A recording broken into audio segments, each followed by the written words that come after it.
dear listener. You've come to rest now, the warmth of your blanket wrapping around you like a gentle embrace. You are ready to drift. Now, imagine a soft candle flame flickering in the distance. Its light dances gently across old stone walls. The air is cool, but not cold. Still, but not silent. You hear the faint rustle of linen, the clink of pewter, and the hush of footsteps on ancient wood.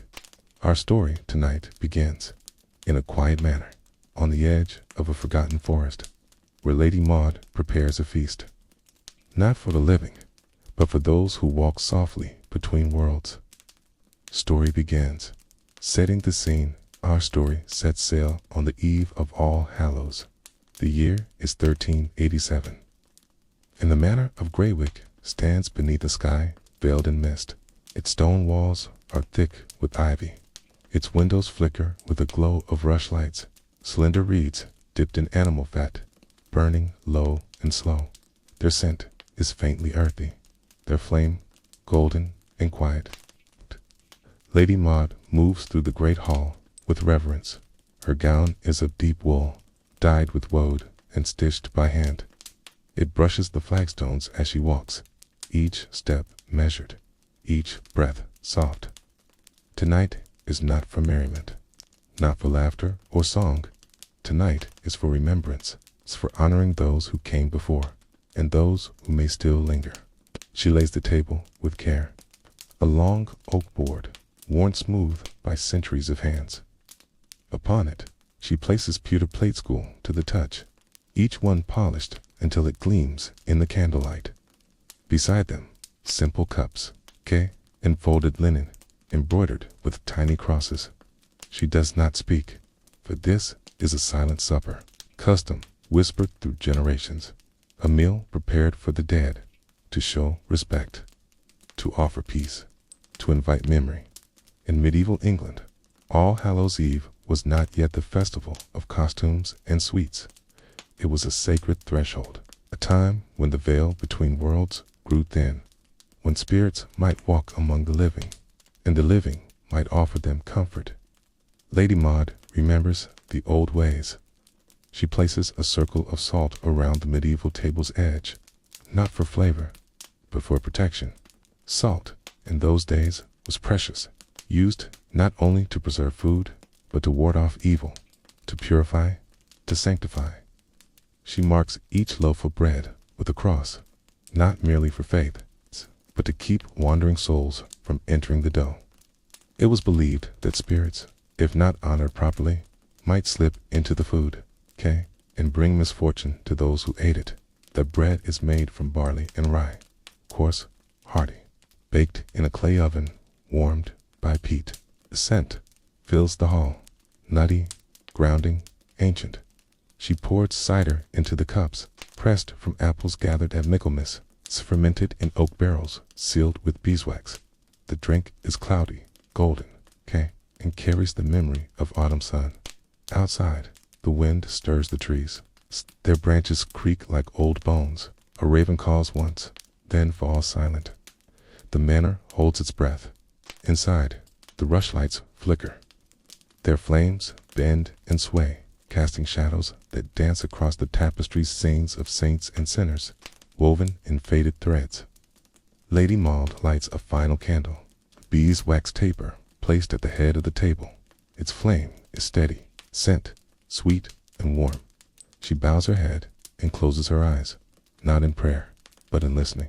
For it is said that if one listens closely on All Hallows Eve, one might hear the whisper of ancestors, the rustle of robes, the soft sigh of memory.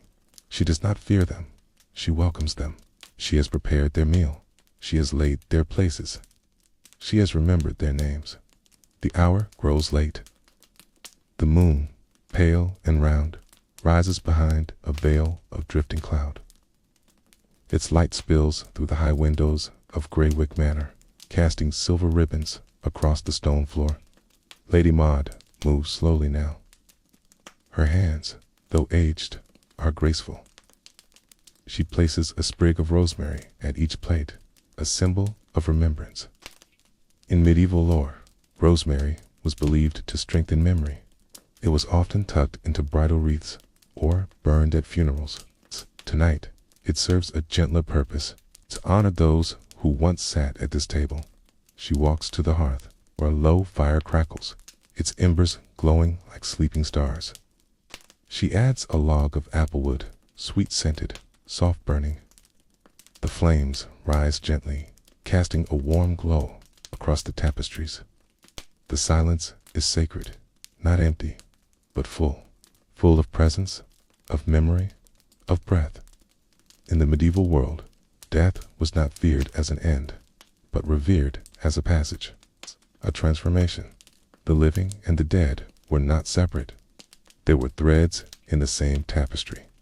It was believed that on All Hallows Eve, the veil between worlds grew thin, and if one listened closely, one might hear the rustle of robes, the whisper of names, the hush of footsteps long faded. Lady Maud remembers the stories of how villagers once left food on their doorsteps, bread, cider, and soul cakes, small, round pastries marked with a cross, given freely to wandering spirits or to children who sang for the dead. She recalls the old rhyme, soft as breath, sol, for a saul cake. Pray you, good mistress, a saul cake. It was a kindness, a comfort, a way to say, you are not forgotten, you are welcome here. The table is set, the fire is warm, the manor holds its breath. Lady Maud takes her seat at the head of the medieval table, a chair carved with vines and roses. She folds her hands gently in her lap and closes her eyes. The rushlights flicker, quote, their flames bend and sway, casting soft shadows across the plates. The salt glimmers in its circle. The bread rests, marked and waiting. The cider glows golden in the cups. Outside, the wind sighs through the trees. A hush of leaves, a whisper of branches. Inside, time slows. The air thickens with memory, and the veil begins to shimmer. Lady Maud does not open her eyes, but she feels it, shift in the air, a softening, a presence. She hears the faint creak of a chair, the hush of linen brushing wood, the clink of a cup lifted and set down again. She does not speak, she does not move, she simply listens, for this is the hollow feast, a supper for those unseen, a moment of stillness, of reverence, of peace.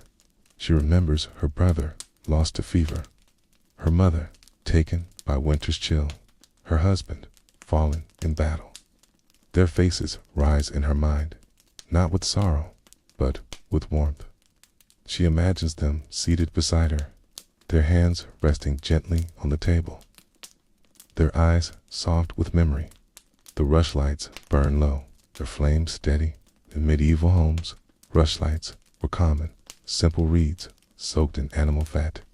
They burned slowly, casting a gentle glow, used not for brightness, but for presence. Lady Maud had dipped them herself in a pot of warm tallow, hung them to dry in the pantry, and lit them with flint and steel. She had placed them with care, one for each guest, one for each memory. It was said that if a rushlight flickered suddenly or bent toward the bread, it meant the spirit had arrived and was grateful. Tonight, they burned steady, and the medieval manor is calm. The medieval manor is still, but not empty. Lady Maud feels them, not with her eyes, but with her breath, with the hush of the room, with the gentle weight of memory. She does not fear them. She has prepared for them. She has laid their places. She has offered bread and cider. She has remembered their names. In medieval times, it was believed that the soul lingered for days, for weeks, sometimes longer, especially if the body had not been buried with proper rites, or if the spirit had unfinished business. Tonight, Lady Maud offers peace, offers stillness. She offers warmth, imagines her mother's hands, soft, worn, scented with lavender and lye, her brother's laughter, bright and fleeting, like birdsong, her husband's voice, low steady, like the hum of the hearth. They are here, not in flesh, but in presence. In the 14th century, many believed the soul traveled through stages. Purgatory was not a place of punishment, but of cleansing, of preparation. Prayers from the living could ease the journey.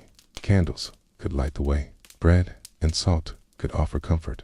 Lady Maud had fasted all day, as was custom, to purify the body, to quiet the mind. She had swept the hall with birch branches, believed to drive away ill spirits. She had hung rowan berries above the door, a charm against mischief. She had opened the windows at sunset to let the spirits in, and now she keeps them open to let them go when they are ready. The fire crackles softly. Its glow dances across the pewter. The bread rests untouched, but not unappreciated. Lady Maud lifts her cup, takes a single sip, then sets it down again. She does not eat, she does not drink. She simply offers. The cider is warm, spiced with clove and nutmeg. A recipe passed down through generations. Its bread is dense, marked with a cross, baked with care. The salt circle glimmers, a quiet boundary, a sacred line. Outside, the wind has stilled. The trees are silent. The raven has flown. Inside, the manor breathes, soft, slow, steady. Lady Maud's eyes drift to the wall, where ancient tapestries hang, woven in wool and silk, dyed with madder and oak gall. One shows St. Michael, sword raised, weighing souls on a golden scale. Another shows a harvest, women gathering wheat, children chasing geese. Another shows a feast, long ago, with faces she almost remembers. She imagines the weavers, bent over their frames, with spring stories into thread.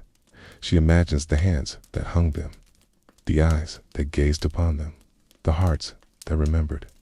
The tapestries do not speak aloud, but they hum, softly, like lullabies. The rushlights burn low, their flames small and steady. The fire in the medieval hearth has settled into embers, glowing like quiet stars. Lady Maud remains seated, her hands folded, her breath slow. She does not sleep, but she dreams. She dreams of fields, of warm bread, of laughter. She dreams of voices, of songs sung in candlelight, of footsteps on old stone. She dreams of peace, of rest, of home. Lady Maud rises from her chair, her movements slow, as if the air itself has thickened with reverence. She walks to the hearth in the darkness, and lifts a folded cloth from the medieval mantle. It is deep blue, woven from wool and lined with velvet. A mourning cloak. In medieval times, mourning was not hidden. It was worn, displayed, embraced. The cloak bore symbols, embroidered lilies for purity, black thread for sorrow, and sometimes a single silver star, to honor a soul believed to have ascended. Lady Maud drapes it over her shoulders. Its weight is comforting, its warmth familiar. She closes her eyes and breathes in the scent of lavender, stitched into the lining, a herb of peace, of sleep, of memory. She walks to the far end of the hall, where a small bronze bell hangs from a beam.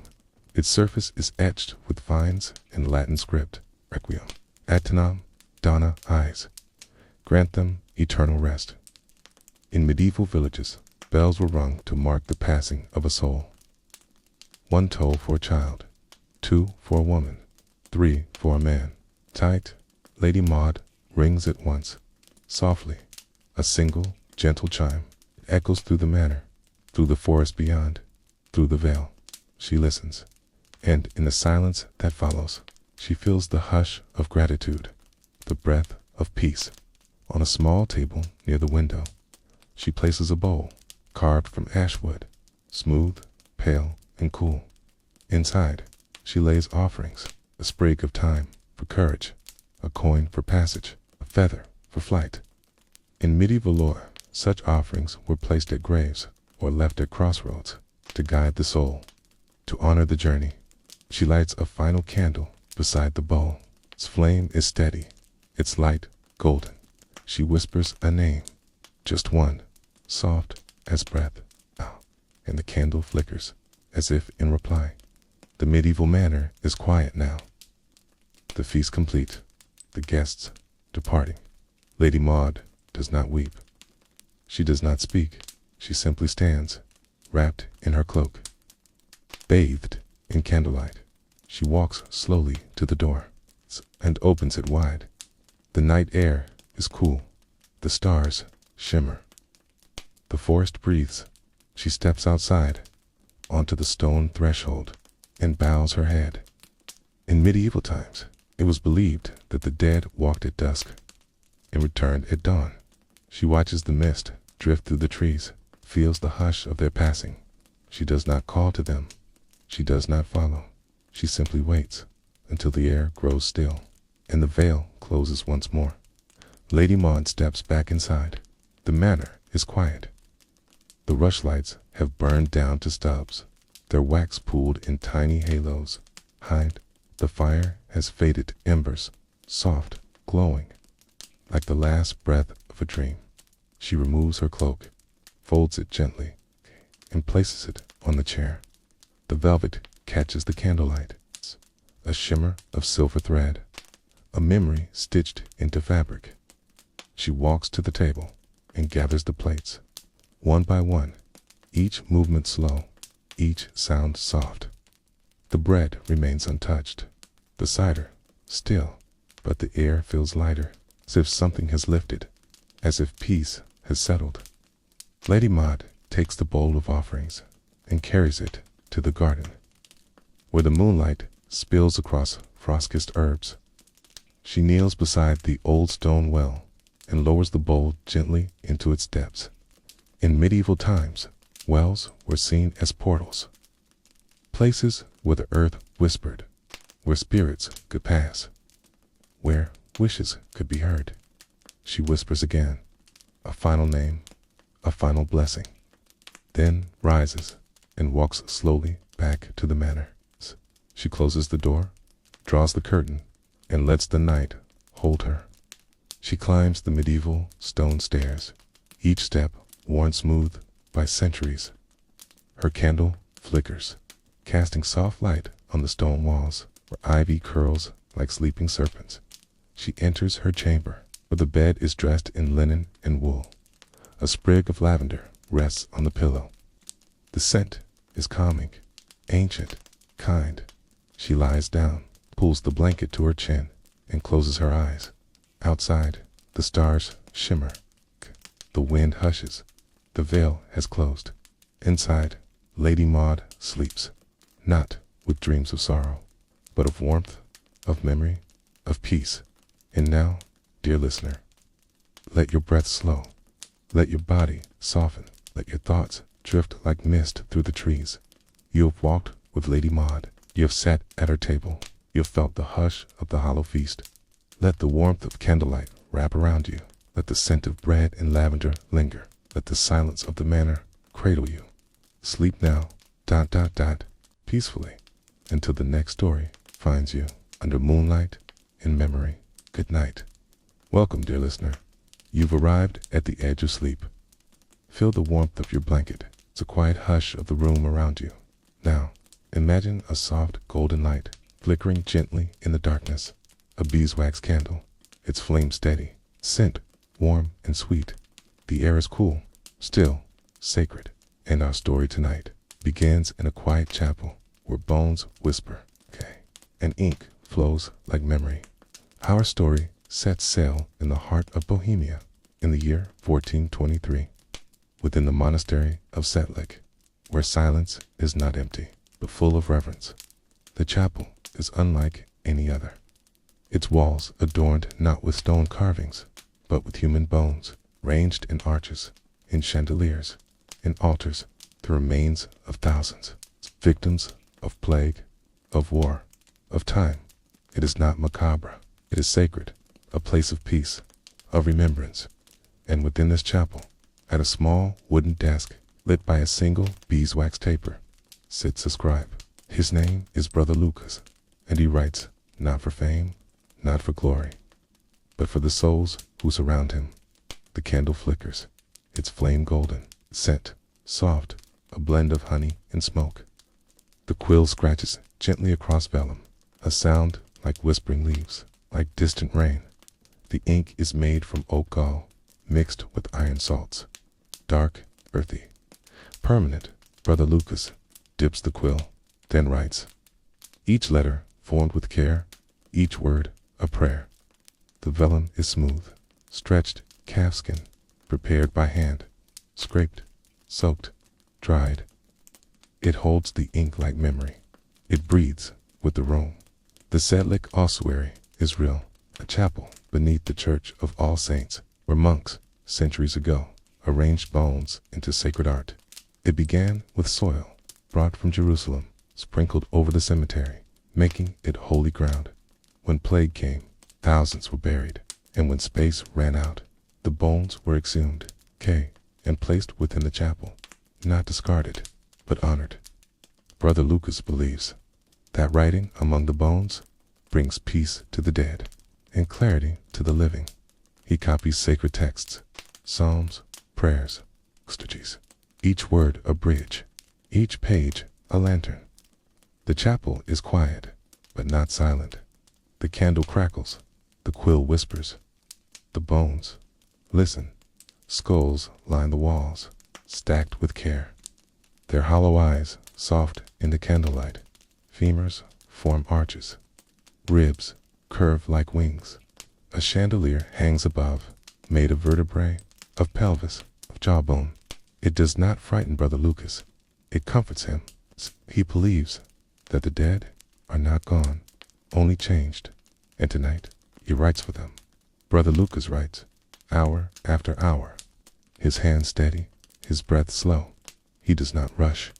Each letter is a devotion, each word a lantern, each page a prayer. The candle burns low, its flame soft and golden, its wax pooling gently, like melted time. He pauses and listens to the hush of the chapel, to the soft creak of wood, to the quiet breath of bones. He is not alone, not truly.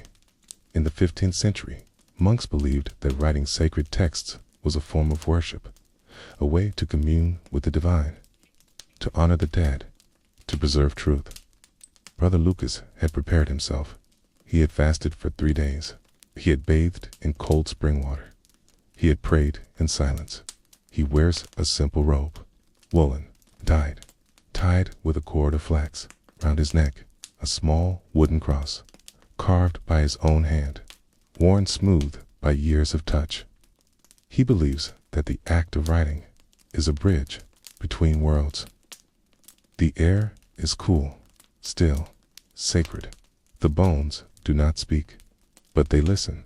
The chandelier sways gently, its vertebrae glinting in the candlelight, its jawbones curved like petals. The walls are lined with skulls, stacked with reverence, each one a story, a life, a memory. Brother Lucas does not fear them. He honors them. He believes that the dead are not gone, only quiet. Tonight, he copies a psalm, one of comfort, of peace. Yea, though I walk through the valley of the shadow of death. His quill moves slowly, each stroke deliberate, each curve graceful. The ink glistens, then dries, dark and permanent. He pauses and breathes. The candle flickers. The bones shimmer. The chapel holds its breath. A small cat curls at his feet, gray and soft, silent as shadow. She has no name, but she comes each night, stays until dawn. Brother Lucas feeds her scraps of bread, strokes her fur with gentle fingers. She purrs, a low, steady hum. The candle burns low, its flame a whisper. The ink bottle is nearly empty, its vellum nearly full. Brother Lucas finishes the final line and sets down his quill. He closes his eyes and bows his head, not in exhaustion. Koban, he has written for the dead. Kobuk, he has honored their memory. He has kept vigil, like the breath of the chapel itself. She watches him write, her eyes half closed, her body curled like a comma. She is his companion, his witness, his comfort. The candle burns low, its flame a whisper. The ink bottle is nearly empty, the vellum nearly full. Brother Lucas finishes the final line and sets down his quill. He closes his eyes, bows his head, not in exhaustion, but in reverence. He has written for the dead. He has honored their memory. He has kept vigil. Brother Lucas stands. His knees creak softly. His robe rustles like dry leaves. He walks to the altar, where a small wooden box rests, carved with vines and stars. Inside, he places the finished manuscript, folded carefully, bound in leather, tied with a cord of flax. He bows his head and whispers a blessing. May these words bring peace to those who read, to those who remember, to those who rest. The candle flickers, then steadies, as if nodding in reply. He walks to the center of the chapel, where the chandelier hangs, its bones gleaming in the candlelight. He kneels and places a sprig of rosemary on the floor, a symbol of remembrance, of clarity, of peace. He lights a final taper and sets it beside the offering. In medieval times, such rituals were quiet, personal, sacred. They were not for spectacle, but for stillness. Brother Lucas closes his eyes and listens to the breath of the chapel, to the hush of memory, to the silence of peace. He rises and walks slowly to the door. The cat follows, her tail curled like a question. He opens the door, steps into the night. The stars shimmer. The air is cool. The forest breathes. He does not speak. He does not look back. He simply walks steadily. The candlelight fades. The chapel sleeps, and the bones rest. And now, dear listener, let your breath slow. Let your body soften. Let your thoughts drift like ink across vellum. You have walked with Brother Lucas. You have sat in the bone chapel. You have felt the hush of sacred silence. Let the warmth of candlelight wrap around you. Let the scent of beeswax and rosemary linger. Let the quiet scratch of quill and the breath of bones cradle you. You are safe. You are held. You are remembered. Sleep now, softly, deeply, peacefully, until the next story finds you in candlelight, in memory. Good night.